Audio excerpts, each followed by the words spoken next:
The key takeaway from this conversation is we know the vaults are being depleted. Where's it going? Good morning, everyone. I'm Vince Lanci. This is the Arcadia Economic Silver Fix.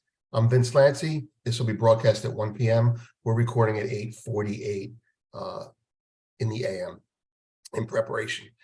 You can see what we're going to be talking about today. We're going to talk about the vault a little bit.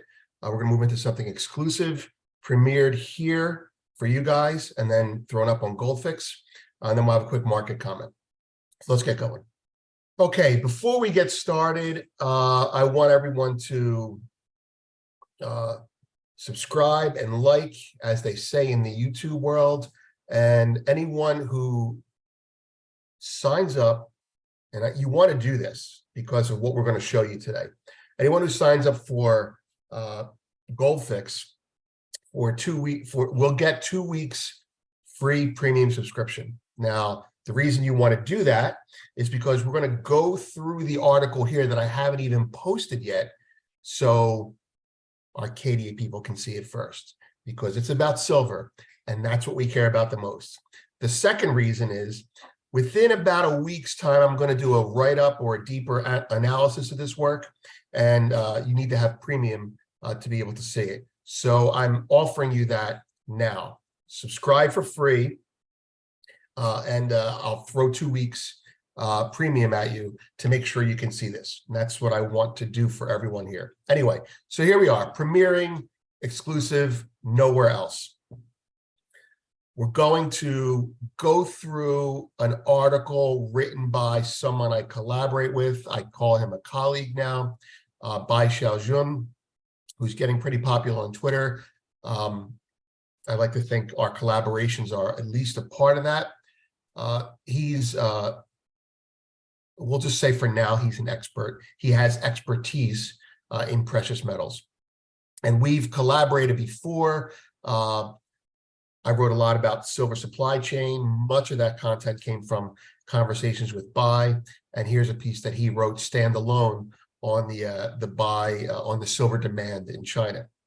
Remember, I was doing all those pieces on the history of silver in China, and that's when we connected. Anyway, so he's back with a new piece that came out on July 26th, but I've been kind of reading it and translating it and untranslating it and retranslating it.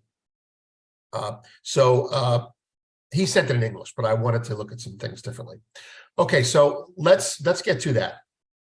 Before we get to the article, well, leading into the article, the vault. Now, you may remember last week we talked about the vault and how it remains one of the most important things. It is the most important thing for us to look at that we can see on a daily or repeated basis. What's becoming harder is to get fresh information out of it. And by that, I mean the vault's drained, it's hit a bottom, and unless it goes to zero, that information isn't really helping us. It's just going chopping back and forth. And it's significant, don't get me wrong, but there's no fresh information coming out of it unless it goes to zero or unless it climbs back up to infinity. So we talked last week about flow and stock, when the vault is a snapshot. The life of silver is a movie, right? And the snapshot mattered so much when silver wasn't moving around, when no one cared about it. Well, now it's out of frame, right? It's literally out of frame. So what we need to know is, if that was the supply, we need to know where the demand is pulling it. Where's it going? And these are conversations that I've had with Bai, formally and informally. And, he just put on his logistics shoes because that's one of his expertise areas. And he went out and did a long, thorough paper on it. And I'm going to summarize it for you here, just a summary, and we'll scroll through a little bit and I'll show you where to get it when I post it online. So the vault, right? We're from the vault, which represents supply. Leaving the vault represents demand. We know that. But where the hell is it going? Well, is it going for coins? Is it going to some sort of BRICS monetary thing? That was a serious question for me. I asked him, where is this going? Is this really all solar? And is this really all industrial, is really what I said. And he said it might be. And so he looked into it. I was looking to see if they had demand for coins like we do. And mind you, they do. This will come out. This will come out that the company that's buying them is a conglomerate. You know, like the Japanese had Keiritsus, the US have monopolistic corporations. This is, you know, your Chinese conglomerate. So let's go into that. I'm going to show you this. So this is translated by him to English, right? So deep sea mosasaur in the precious metals market, China buy. That's how he signs things, right? If those of you who are familiar, mosasaur is like probably the biggest animal that ever lived in the ocean. It's the thing that comes up at the end of Jurassic Park 2 and eats the T-Rex. I think it's Jurassic Park 2. You know, when it comes out of the water, it's a great scene. Anyway, they're huge. There's a picture of one in here too as well. I think he's being a little bit humorous, but I also think he's being pretty genuine in terms of how big they are. All right, so here's the paper. Here's a couple of links. Here's my background. And I'll say this again. Bai's piece is very timely. Why? Because silver is transforming into a flow commodity now after spending years as a stock. When I say stock, think inventory, right? We all know the metal is leaving the vaults now and are watching for the day they're actually empty, right? I mean, we're hoping for that. It may not happen. What matters next is where is it going and for what purpose?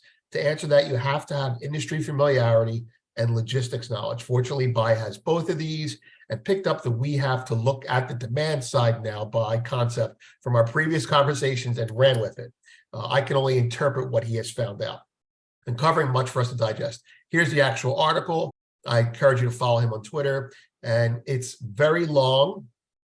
The graphics are not going to help English speakers because they're in Chinese, but I will get to the bottom of that and we'll get those translated for us soon. He actually has taken some of the graphics and put the English translation next to them. So he's accommodating his English-speaking brethren. Right? We appreciate that.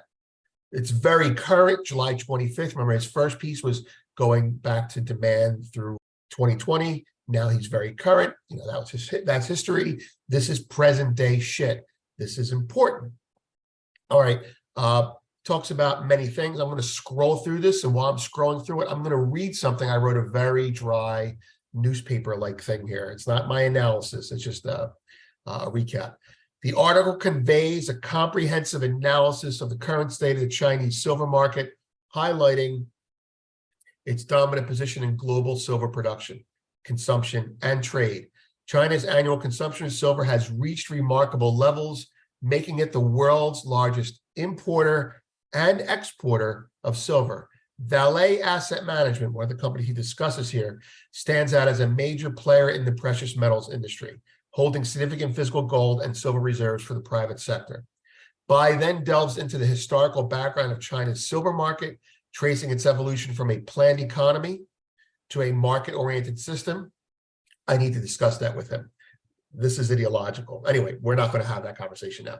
China, I may be mispronouncing it, China Chengtong Holdings Group Limited emerges as a key player in the silver supply chain, and it's with its subsidiary China Gongmei supply chain playing a vital role as the only designated delivery vault on the Shanghai Gold Exchange.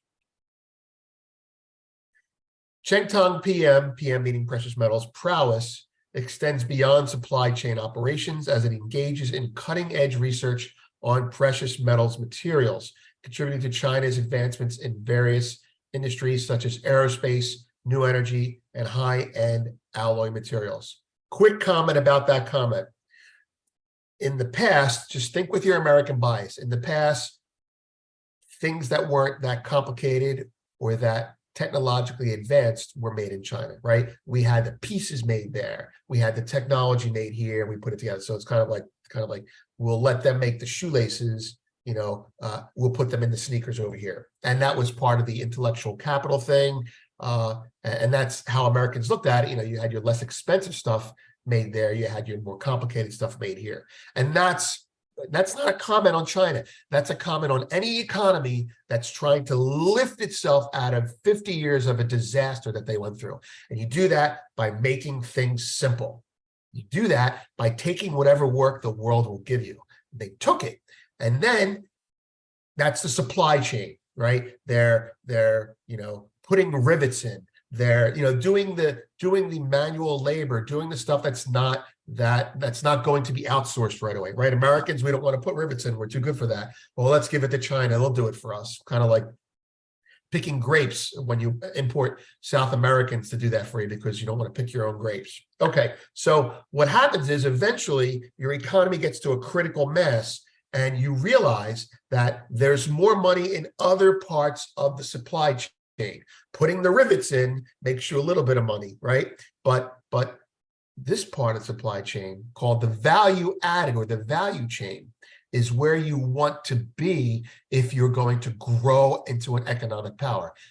This is important because China's following this process and there's a lot they're doing wrong, but there's a lot everyone's doing wrong, but this is what they're doing right.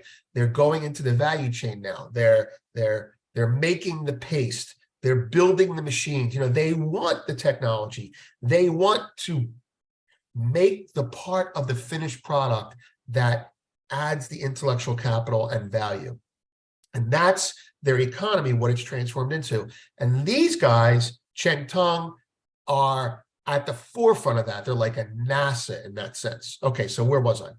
Going off, but this is important. Like, that's why I don't doubt this shit. These guys are moving up the supply chain into the value area chain. There's only one part of silver that they don't dominate in yet. They don't have any exposure at all, but that's the point. They have no exposure until they have some, and that area is in actually creating powder.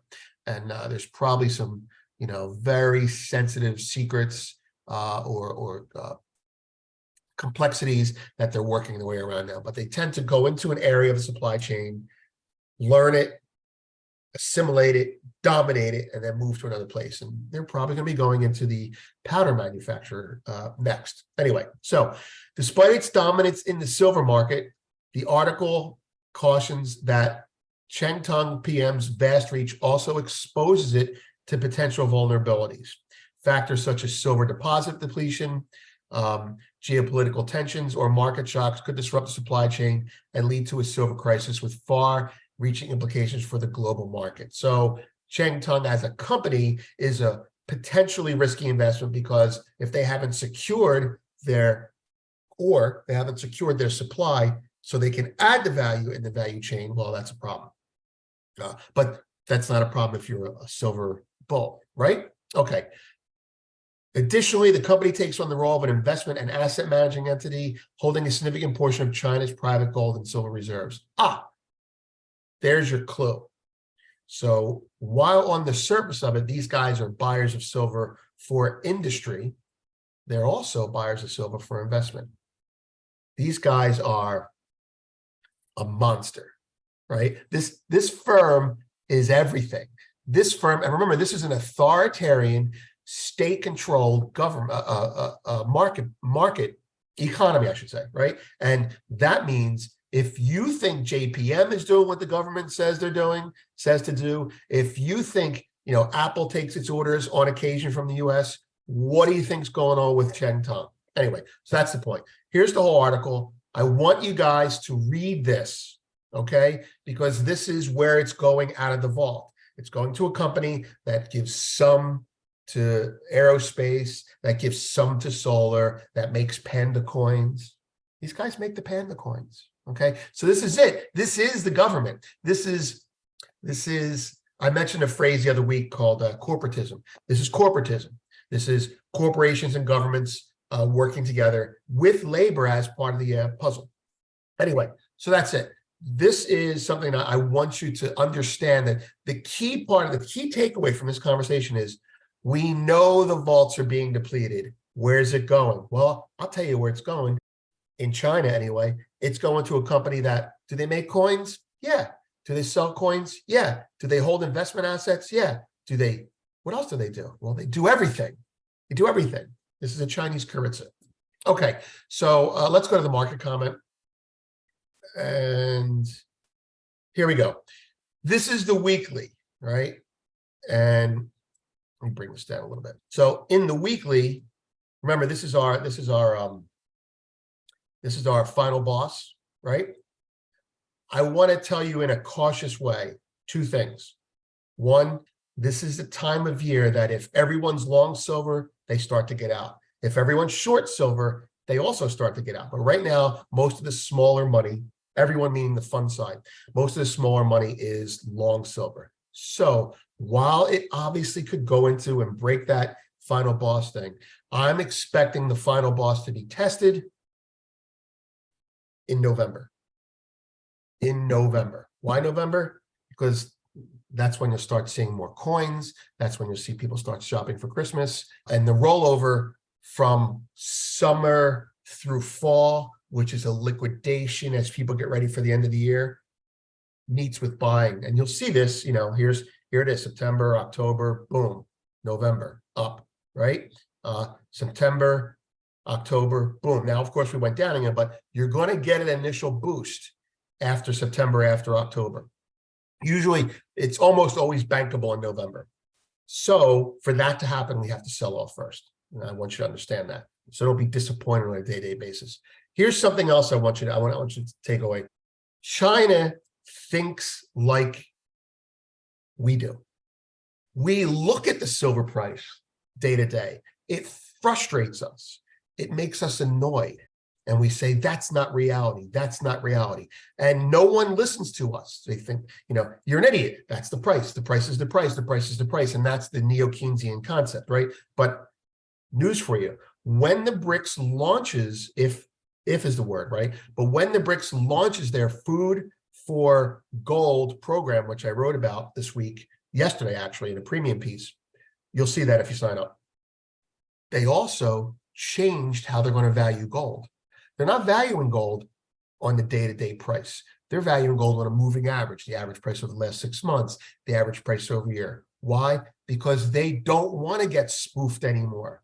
China and the rest of the world and Russia are reacting to manipulation by not looking at price on a day-to-day basis, which is what we all have been feeling. Price on a day-to-day basis doesn't matter. Price matters over a long period of time. Price on a day-to-day basis does not reveal value. Price reveals vulnerability by smaller, weaker players. It does not reveal value. So I want you to say that you're in good company. There is a mentality, economically in good company, right? You don't want them invading. There is a mentality in the world, you're not alone. We're not alone. There are people out there that say, wait a minute, on a day-to-day basis, it keeps getting manipulated. We want to look at it in the long run. So China and Russia are going to do deals. The BRICS are going to do deals where gold is used to settle the deal, but it's not today's price. It's the average price of last year. And that insulates them from spoofing. You know what's going to come next? Silver. Silver is going to be in this. I've been saying this for a year. It's coming. Just hang in there. Bulls can look at that as a bull flag on a weekly and say they want to get long above a certain price. And I would not disagree with them. So how about this? How about this? This is spot silver. I would speculate long above 25, 26.90. I would not be getting long right now. I know this is a bull flag and that's a channel. I'm not playing that game. I'm looking at this. I'm looking at sideways to lower because I'm going to mortgage the house and buy in November. That's it. Have a great day. I'm Vince. Well, thank you, Vince, as always, for today's update. Great to get his perspective on the markets, especially digging into what's happening on the Chinese side of the equation. I know he's been talking with Bai Xiaojun quite a bit lately, which has been helpful to put some details on the situation there. So hopefully you found this one helpful, and would also like to thank BlackRock Silver, who brought us today's episode. BlackRock obviously advancing its Tonopah West project, which is its flagship asset. In 2022, BlackRock did release their maiden resource estimate, also did some step-out drilling 1 kilometer to the northwest of their DPB resource, which increased the strike length and is also going to give them the basis for an updated resource later this year. And additionally, that gave them some more information to update their geological model, which will be the basis of the next drilling program. which will infill the Northwest Step Out area. Of course, that's in addition to their Silver Cloud project, where they did hit some impressive gold and silver grades last year in their drilling program, 70 grams per ton gold, 600 grams per ton silver over 1.5 meters. They recently got their drilling program at Silver Cloud underway, and that is ongoing now. Of course, this is also in addition to their lithium discovery that they found at their Tonopah North location, where they partnered with Tirlac Resources, who will be funding all of the drilling efforts that are ongoing and have brought back some significant lithium results so far. And you can find out more about all of this at blackrocksilver.com. And it's great to see that they continue to move their projects forward and have been having some good success, especially with drilling ongoing and more drilling at Tonopah West later this year. So thanks to BlackRock for making today's episode possible. Hope you're all having a great day out there, and I will see you again tomorrow.